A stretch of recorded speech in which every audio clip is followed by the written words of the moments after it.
Assalamualaikum warahmatullahi wabarakatuh. Jumpa lagi di channel Amin Al-Abror. Alhamdulillahirobbil alamin. Allahumma sholli ala Sayyidina Muhammad wa ala ali Sayyidina Muhammad. Bersyukur kepada Allah. Bersholawat kepada baginda Nabi Muhammad Shallallahu Alaihi Wasallam. Semoga kita mendapatkan syafaatnya beliau fid dini wa dunia wal akhirah. Amin amin ya rabbal alamin. Wisata religi di makam mantan Presiden KH Abdurrahman Wahid, atau yang akrab disapa Gus Dur, di Pondok Pesantren Tebu Ireng telah menjadi salah satu destinasi unggulan di Jawa Timur, baik dari dalam maupun luar daerah. Lokasi ini tidak hanya menjadi tempat perenungan dan ziarah, tetapi juga mengandung warisan sejarah dan spiritualitas yang luar biasa. Gus Dur adalah tokoh yang sangat dihormati dan dicintai oleh banyak orang. Ia terkenal sebagai pemimpin yang toleran, pluralis, dan demokratis. Ia juga merupakan ulama besar yang memiliki banyak pengikut di kalangan Nahdlatul Ulama, NU. Tidak heran, banyak orang yang ingin berziarah ke makamnya untuk mengenang jasa-jasanya dan memohon berkah. Jika Anda tertarik untuk mengunjungi makam Gus Dur, ada beberapa hal yang perlu Anda ketahui. Berikut ini adalah ulasan lengkap tentang wisata religi makam Gus Dur di Jombang yang bisa menjadi referensi Anda. Makam Gus Dur terletak di Kompleks Pesantren Tebu Ireng, Desa Cukir, Kecamatan Diwek, Kabupaten Jombang. Pesantren Tebu Ireng adalah pesantren tertua dan terbesar di Jawa Timur yang didirikan oleh kakek Gus Dur, Hashim Asy'ari, pada tahun 1899. Di dalam kompleks makam Pondok Pesantren Tebu Ireng, Anda bisa menemukan banyak sosok yang memiliki peran penting dalam sejarah Indonesia. Selain Gus Dur, pendiri Nahdlatul Ulama, KH Hashim Asy'ari, dan tokoh nasional KH Wahid Hasyim juga ada di tempat ini.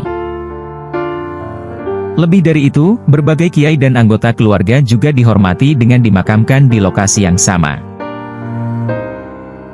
Makam Gus Dur sendiri dibangun pada tahun 2010 setelah Gus Dur wafat pada 30 Desember 2009. Makam ini berbentuk kubah berwarna hijau dengan ukiran kaligrafi di sekelilingnya. Salah satu hal menarik yang bisa Anda temukan di tempat wisata religi populer Jawa Timur ini yaitu prasasti yang memiliki nilai sejarah yang sangat berarti. Prasasti ini memiliki ukuran 115 x 60 cm dan tingginya mencapai 45 cm. Terdiri dari 3 jenis batu yang mewakili 3 peradaban yang berusia ribuan tahun.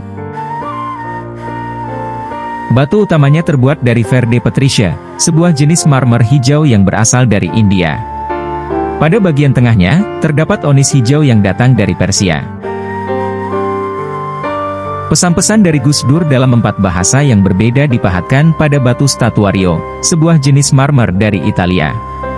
Di sekitar makam juga terdapat taman yang asri dan sejuk. Tidak hanya itu, dalam kompleks makam ini terdapat sebuah balai 2 lantai yang menjadi tempat utama perenungan dan penghormatan. Gus Dur, atau Abdurrahman Wahid, adalah sosok yang tak terlupakan dalam sejarah Indonesia. Dikenal sebagai Presiden keempat Indonesia, Gus Dur juga memiliki reputasi sebagai seorang ulama yang memiliki kesaktian spiritual yang luar biasa. Kesaktiannya ini seringkali menjadi topik perbincangan di kalangan masyarakat Indonesia. Bagi sebagian orang, kesaktian Gus Dur dianggap sebagai karunia ilahi yang mempengaruhi kebijakan dan langkah-langkahnya saat menjabat sebagai pemimpin negara. Kesaktian Gus Dur diyakini oleh banyak orang sebagai hasil dari keilmuannya yang dalam bidang keagamaan dan spiritualitas. Ia merupakan sosok yang menguasai berbagai ilmu keagamaan dan memiliki pemahaman mendalam tentang ajaran Islam. Keilmuannya ini diyakini menanamkan wawasan dan kebijaksanaan yang luar biasa dalam menghadapi berbagai situasi, baik dalam ranah politik maupun kehidupan sehari-hari. Berbagai cerita dan kesaksian tentang keajaiban yang dilakukan Gus Dur juga menjadi bukti akan kesaktiannya. Dikisahkan bahwa beliau memiliki kemampuan untuk meramal dan meramalkan berbagai peristiwa yang terjadi di masa depan. Banyak yang percaya bahwa kejadian-kejadian tersebut merupakan manifestasi dari kesaktiannya yang luar biasa, yang melebihi kemampuan orang biasa. Tidak hanya itu, Gus Dur juga dikenal sebagai sosok yang memiliki kemampuan dalam mempengaruhi pikiran dan hati orang lain.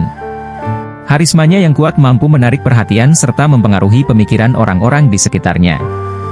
Banyak yang berasumsi bahwa kehadiran beliau dapat membawa suasana yang tenang dan damai, serta memberikan solusi yang bijaksana dalam menyelesaikan konflik.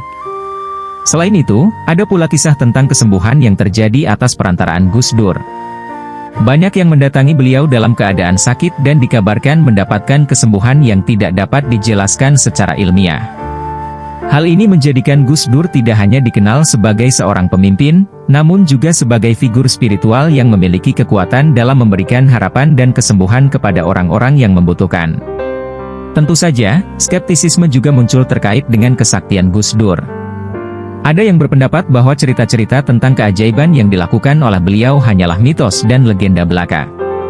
Mereka menilai bahwa tidak terdapat bukti konkret yang dapat menguatkan klaim akan kesaktiannya tersebut.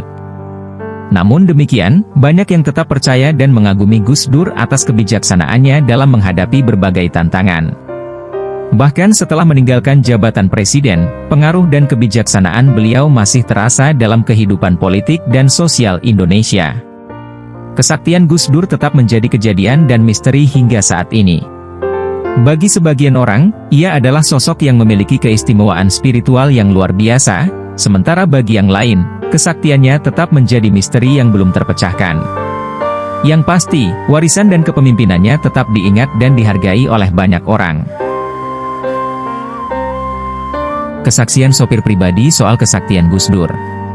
Salah satu saksi hidup dari kemampuan spiritual Gus Dur adalah seorang sopirnya, Hoirul, atas beberapa kejadian yang dialami bersama Ketua Umum PBNU 3 periode ini. Tentu saja, kejadian yang dialami berputar soal kisah di jalan raya. Suatu ketika, ia sedang berada di Majenang Cilacap mengantar Gus Dur dan beberapa orang anggota rombongan dalam 2 mobil.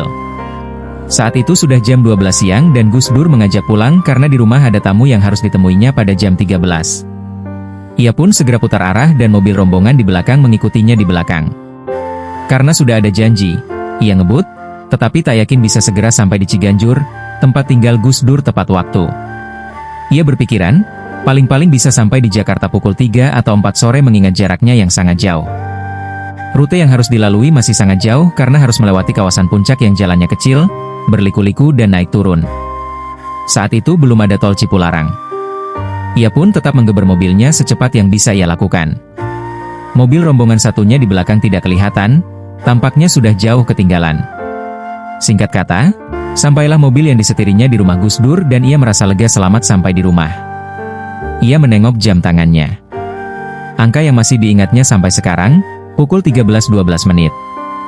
Jakarta Cilacap hanya ditempuh dalam waktu 1 jam lebih sedikit.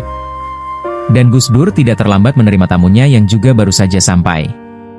Rombongan mobil di belakangnya baru sampai di Ciganjur pukul 16.30, beda 4 jam lebih dari perjalanannya. Kisah lainnya adalah ketika Gus Dur berjanji menjemput tamunya di Bandara Soekarno-Hatta pada pukul 1 siang. Ia masih di ujung tol Cikampek, yang kondisinya sedang macet sehingga diperkirakan baru jam 3 sampai di bandara, tapi faktanya. Tapi ia bisa sampai tepat waktu di bandara untuk menemui tokoh kehormatan tersebut. Yang lebih spektakuler lagi kejadian ketika Gus Dur mau berangkat ke NTB untuk memenuhi undangan di sana dan hanya ada 1 kali penerbangan dari Jakarta. Pikirannya sudah dakdikduk, bisa ngejar pesawat apa tidak. Mereka bertiga bersama dengan Aris Junaidi, mantan sekretaris Gus Dur dalam perjalanan di kawasan Kuningan yang terkenal sebagai daerah kemacetan. Semuanya terdiam dalam perjalanan yang menegangkan tersebut, suasana dan mobil yang biasanya penuh obrolan dan canda ini sunyi. Matanya melirik ke arah Gus Dur yang dilihatnya sedang komat kamit sambil menundukkan kepala. Aris minta turun di Mampang Perapatan karena mau membesuk salah satu kenalannya yang sedang dirawat di RSMMC. Ia pun segera meneruskan perjalanannya ke bandara. Di sana staf Gus Dur, Sulaiman dan Yuni sudah mengurus check-in tiket dan ketika sampai, Gus Dur bisa tinggal boarding saja. 18 menit kemudian, Aris Junaidi meneleponnya, menanyakan sudah sampai di mana. Ternyata ia sudah balik dari bandara menuju ke Ciganjur sementara Aris sendiri masih belum turun dari ojek. Iki, nek nurut akal orai eso, wong aku sing nyekel. Kejadian itu, kalau menurut akal nggak mungkin, karena saya sendiri yang nyetir mobilnya.